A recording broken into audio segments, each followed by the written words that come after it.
happy hump day, everybody. I want to ask you to be praying for our services this Sunday at First Baptist. Every week, please be praying for God to just speak to people, change lives, for people to be saved, God's children to grow. Just pray for God to anoint the preaching and the music and for us to worship Him in absolute humility with praise and obedience. So just pray for our services this Sunday, and I'll appreciate that very, very much. Well, in our devotion and our Bible reading plan, we are in the third chapter of the book of Ruth in the Old Testament, this very brief book, just 4 chapters. This story takes place during the time of the Judges. And we picked up the story yesterday with Boaz and Ruth meeting and him looking after her and so on.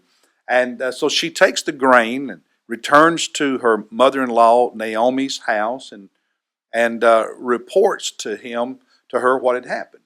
Now, in chapters 3 and 4, it can be a little confusing because there are many ancient customs, okay, they're very, very common in the culture of that day in various nations that you and I, we're just not familiar with them. We don't understand them. We misunderstand them.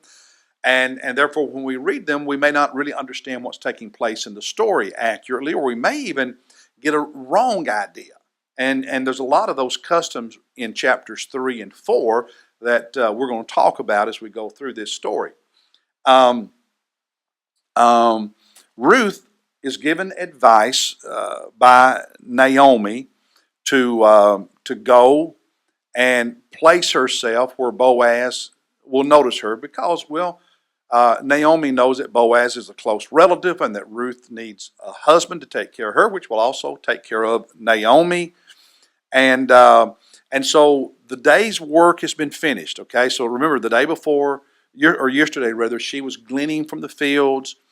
Well, it's the end of the day. Ruth has made her way, told Naomi what had happened.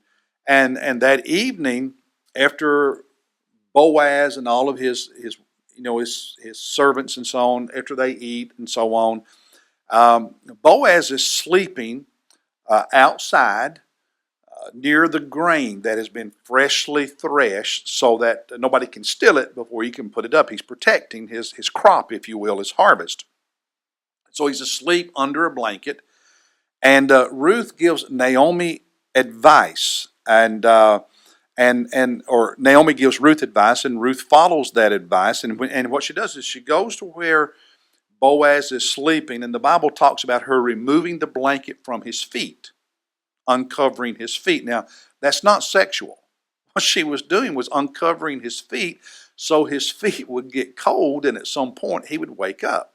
Now, after she uncovers or pulls the blanket back from his feet, she lies down on the ground there beside his feet, and she goes to sleep. Well, eventually his feet get cold, and he wakes up, and they have a conversation. And it's kind of clear from what was told us previously in chapter 2 in their conversations that they had a kind of a mutual attraction for one another.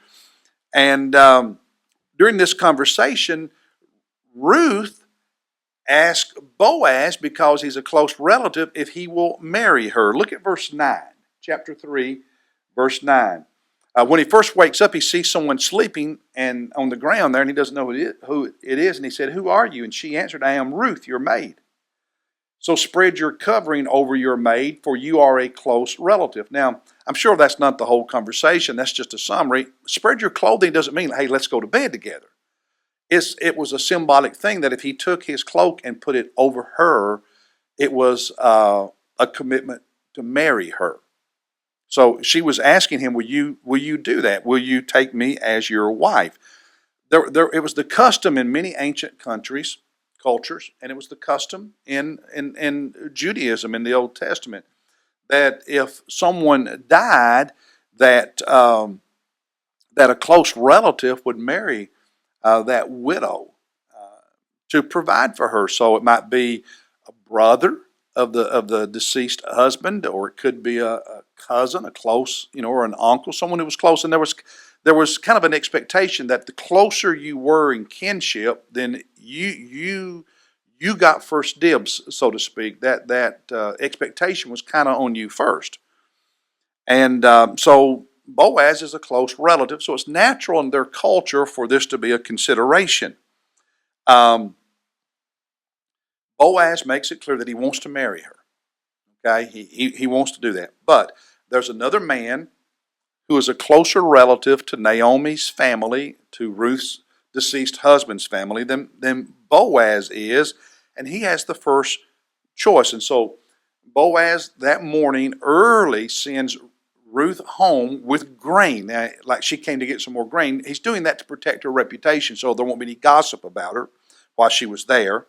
They did not have sex that night, so there's none of that going on here. So that's why I want to explain those cultural traditions that may not be familiar to us that we might misunderstand.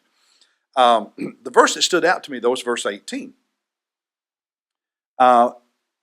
Then she said, now this is after Ruth gets back home. Okay, so she's there that night, has this conversation with Boaz. Boaz says, yeah, I want to marry, but this other relative has first choice.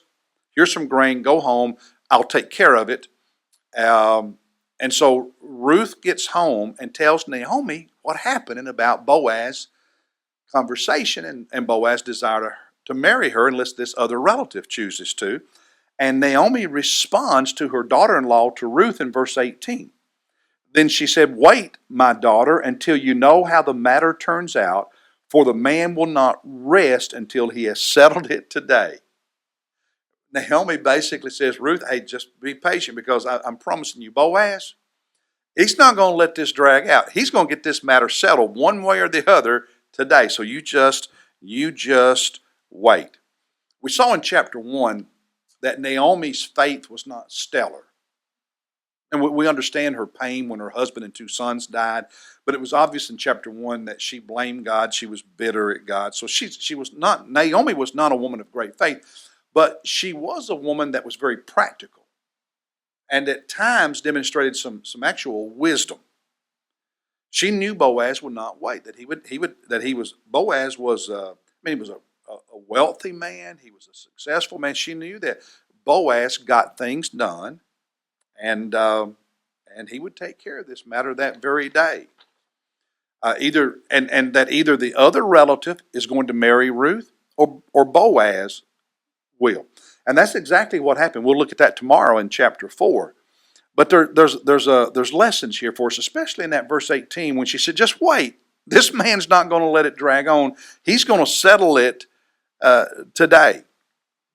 When you know what needs to be done, it's the right time to do it, and there's no real reason to wait. Get it done. It is amazing how often we put off things we know we need to do, things that should be done.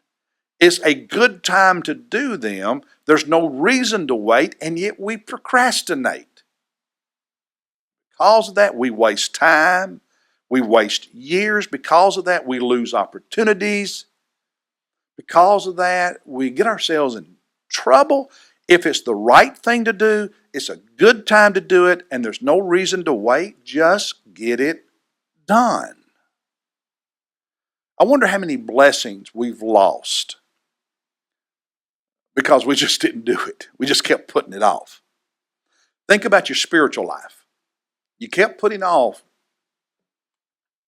reading God's Word every day. You kept putting off inviting that friend to church.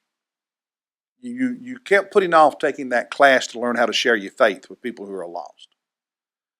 You kept putting off volunteering to serve. Think about your marriage, your family. You kept putting off dealing with stuff. You kept putting off that difficult conversation. Things just festered until, your health. You kept putting off helping somebody. There's so many areas in life where we keep waiting when there's no good reason. And I think this word from Naomi to Ruth is a wise word. Hey, if it's the right thing to do, a good thing to do, this is a good time to do it, and there's no reason to wait, then just do it. So stop right now and pray for Sunday at First Baptist Church. And pray for God to speak to you and for God to use you. Do it right now. There's no reason to wait. Hey, God bless you, and I'll see you.